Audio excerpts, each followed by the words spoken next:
ಮುಖ್ಯಮಂತ್ರಿ ವಿರುದ್ಧ ಸಿಎಂ ಅಂದ್ರೆ ಸಿಬಿಐ ತನಿಖೆಗೆ ಕೋರಿ ಈಗಾಗಲೇ ಹೈಕೋರ್ಟ್ ಮೆಟ್ಟಿಲೇರಿರ್ತಕ್ಕಂಥ ವಿಚಾರ. ಇವತ್ತೇ ಏನಾದರೂ ವಿಚಾರಣೆಗೆ ಬಂದ್ಬಿಟ್ರೆ ಅರ್ಜಿ ಕೈಗೆತ್ತಿಕೊಂಡ್ರೆ ಸಂಕಷ್ಟ. ಮುಖ್ಯಮಂತ್ರಿಗಳಿಗೆ ಮತ್ತೊಂದು ಟೆನ್ಷನ್.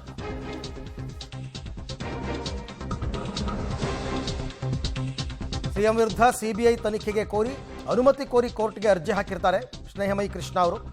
ಇದು ಮುಖ್ಯಮಂತ್ರಿ ಪಾಲಿಗೆ ಮತ್ತೊಂದು ಸವಾಲು. ಇವತ್ತೇ ಅರ್ಜಿ ಕೈಗೆತ್ತಿಕೊಂಡ್ರೆ ಹೊಸ ಟೆನ್ಷನ್ ಶುರುವಾದಂಗೆ. ಲೋಕಾಯುಕ್ತ ತನಿಖೆಗೆ ಕಾನೂನು ಹೋರಾಟದ ಮಧ್ಯೆ ಸಿಬಿಐ ಟೆನ್ಷನ್. ಸಿಬಿಐ ತನಿಖೆ ಅರ್ಜಿ ವಿಚಾರಣೆಗೆ ಬಂದರೆ ಸಿಎಂ ಪಾಲಿಗೆ ಹೆಚ್ಚುವರಿ ಟೆನ್ಷನ್ ಆದಂಗೆ ಅಂತಲೇ ಅರ್ಥ.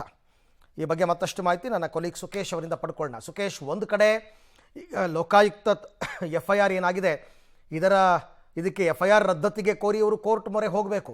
ಮತ್ತೊಂದು ಕಡೆ ನಿರೀಕ್ಷಣಾ ಜಾಮೀನಿಗೆ ಅರ್ಜಿ ಹಾಕ್ಕೋಬೇಕು. ಈಗೇನಾದರೂ ಇವತ್ತೇ CBIನವರು ಅಂದರೆ ಕೋರ್ಟ್ನವರು CBI ಅರ್ಜಿ ಕೈಗೆತ್ಕೊಂಡ್ರೆ ಇನ್ನೊಂದು ಟೆನ್ಷನ್. ಒಟ್ಟಾರೆ ತುಂಬ ಕೂಲಾಗಿದೆ ಅಂತ ತೋರಿಸ್ಕೊಂಡ್ರೂ ಕೂಡ ದಿನದಿಂದ ದಿನಕ್ಕೆ ಕಾನೂನಾತ್ಮಕ ಟೆನ್ಷನ್ ಮುಖ್ಯಮಂತ್ರಿಗಳಿಗೆ ಜಾಸ್ತಿ ಆಗ್ತಿದೆಯಾ ಅಂತ.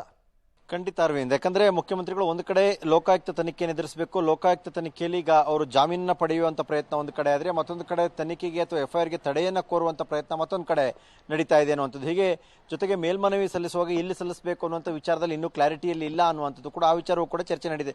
ಹೀಗೆ ಸಾಕಷ್ಟು ಕಾನೂನು ಹೋರಾಟದ ಟೆನ್ಷನ್ ಮುಖ್ಯಮಂತ್ರಿಗಳಿಗಿದ್ದಂತೆ ಕಾಣಿಸ್ತದೆ. ಇದರ ಮಧ್ಯದಲ್ಲಿ CBIಗೆ ಕೊಡಬೇಕು ಇಡೀ ಪ್ರಕರಣವನ್ನ ಅಂತ ಅರ್ಜಿನ ಈಗಾಗಲೇ ಸಲ್ಲಿಸಲಾಗಿದೆ ಕೋರ್ಟಲ್ಲಿ. ಅದನ್ನೇನಾದ್ರು ವಿಚಾರಣೆ ಎತ್ಕೊಂಡ್ರೆ ಅದಕ್ಕೂ ಕೂಡ ಒಂದು ಮುಂದಿನ ಆರ್ಗ್ಯುಮೆಂಟ್ ಅನ್ನು ಸ್ಟಾರ್ಟ್ ಆಯಿತು ಅಂದ್ರೆ ಯಾಕೆ ಏನು ಅನ್ನೋದ್ರ ಬಗ್ಗೆ ಆ ಒಂದು ಟೆನ್ಷನ್ ಕೂಡ ಶುರು ಆಗುತ್ತೆ.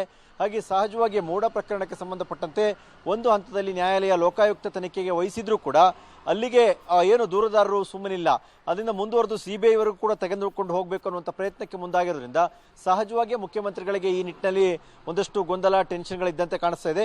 ಇವತ್ತೇ ಏನಾದರೂ ವಿಚಾರಣೆಗೆ ಎತ್ಕೊಂಡ್ರೆ ಆ ಸಲ್ಲಿಸಿದಂಥ ಅರ್ಜಿಯನ್ನ ಕೋರ್ಟ್ ಏನಾದರೂ ಸಹಜವಾಗಿ ಮತ್ತಷ್ಟು ಟೆನ್ಷನ್ ಮತ್ತಷ್ಟು ಒತ್ತಡಕ್ಕೆ ಮುಖ್ಯಮಂತ್ರಿಗಳು ಒಳಗಾಗುವಂತ ಸಾಧ್ಯತೆ ಇದೆ.